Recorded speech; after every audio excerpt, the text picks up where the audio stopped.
Oruc tutma qaydası, niyyəti və duaları. Oruc sübh namazı girməsindən ta məğrib namazı girənə kimi yemək içməkdən, cinsi əlaqədən və digər qadağan olan əməllərdən uzaq durmaq deməkdir. Bunu da yalnız Allah rızası üçün etmək lazımdır. Yəni, pəhriz üçün valideyn tələbidir deyə deyil. İşdə, evdə hamı tutur, məcbur mən də tutum deyə olmamalıdır. Peyğəmbər sallallahu aleyhi və səlləm buyurmuşdur. Əməllər niyyətə görədir. Orucun da şərtlərindən biri niyyətdir. Buna görə də oruca nə zaman və necə niyyət ediləcəyini bilmək lazımdır. Bəs oruca necə niyyət etməliyik? Ramazan orucu, həmçinin qəza və ya nafilə orucu və bütün kəffarə orucları üçün niyyət bir gün öncədən edilir. Niyyət günəş batdıqdan sonra sübh namazı girənə qədər edilə bilər. Sahur yeməyi üçün yuxudan durmaq da niyyət hesab edilir.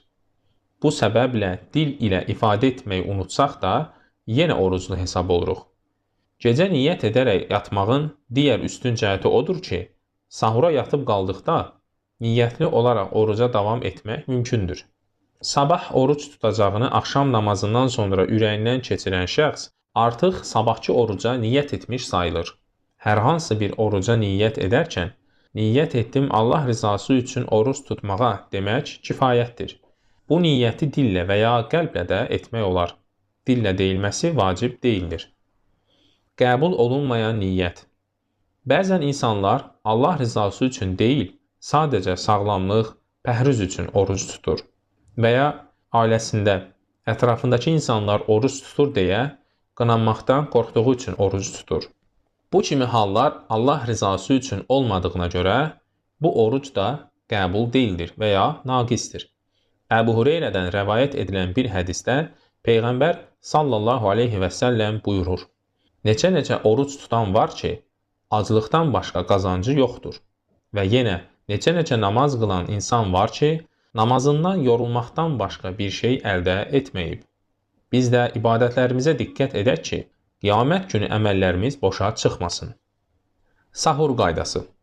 Allah Rəsulu sallallahu aleyhi və səlləm sahur yeməyinə durmağı tövsiyə etmişdir və sahura qalxanlar üçün bərəkət arzulamışdır.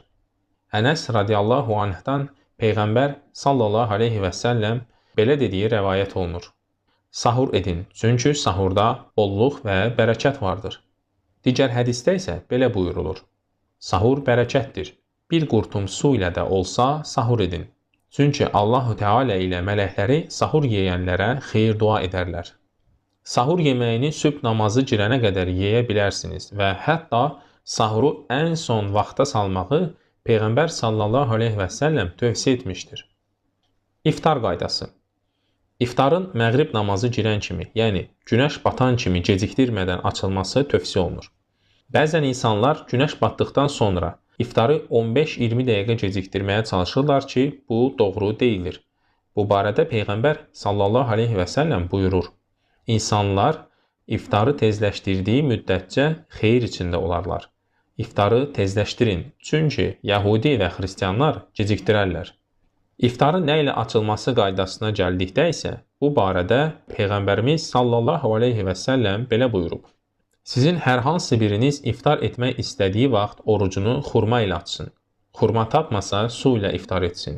Su təmizdir. Bunu bilək ki, orucu mütləq xurma ilə açmaq lazım deyil, belə bir şərt yoxdur və bu sadəcə olaraq bir tövsiyədir. Oruc vaxtı edilən dualar. İmsak, yəni sahur vaxtı Peyğəmbərimizdən hər hansı xüsusi bir dua edilməsi rəvayət olunmamışdır. Sübh namazı girənə qədər yeyilib içilir. Əgər yemək yedikdən sonra sübh namazının girməsinə hələ vaxt varsa, nafilə namazı qılaraq istədiyiniz qədər dua edə bilərsiniz. İftar zamanı isə Peyğəmbərimiz sallallahu aleyhi və səlləm dua etməyi təşviq etmişdir. Bir hədisdə buyurulur. Oruclunun iftar vaxtında geri qayıtmayan bir duası vardır. Digər hədisdə isə belə buyurulur. Oruclunun duası rədd edilməz. İftar zamanı Bismillah deyib xurma və ya su ilə oruc açılır. Bir neçə tikə yeyib içdikdən sonra isə bu dua edilir. Zəhəbəz-zama'u vəbtəllətil-uruq və səbətəl əcr inşallahu teala. Mənası qısaca belədir. Aclıq, susuzluq qurtardı, İnşallah savabına da qovuşduq. Peyğəmbər Əfəndimiz həmçinin belə dua edərdi. Allahümmə ləkə sumtu və bikə əməntu və aleykə təvəkkəltu və alə rızqikə əftərtu fə təqabbəl minnə innəkə əntəs-səmi'ul alim. Mənası, ya Rəbbi, rizan üçün oruç tutdum, sənə iman etdim, sənə güvənib dözdüm, ruzinlə iftar etdim, ibadətimi qəbul et. Əlbəttə, sən hər şeyi eşidən və bilənsən.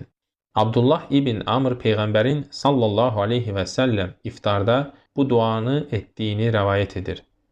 Allahümmə inni əsəlukə bi rəhmətikə ləti vəsiət kulli şeyin ən təğfirəli. Mənası, Allahım, səndən hər şeyi əhatə edən mərhəmətinlə bağışlanmağı diləyirəm. Ramazan ayının ən gözəl adətlərindən biri də qohum və dostları iftar süfrəsinə dəvət etməkdir. Bu zaman qonağın ev yiyəsinə edəcəyi ən gözəl yaxşılıq dua etməsidir. Kiminsə evinə iftara dəvət edildikdə Peyğəmbərimizdən bu dua edilməsi rəvayət edilmişdir. Süfrənizdə oruclular iftar etsin, yeməyinizi təqva sahibləri yesin və mələklər sizin üçün dua etsin. Allah hamımızın orucunu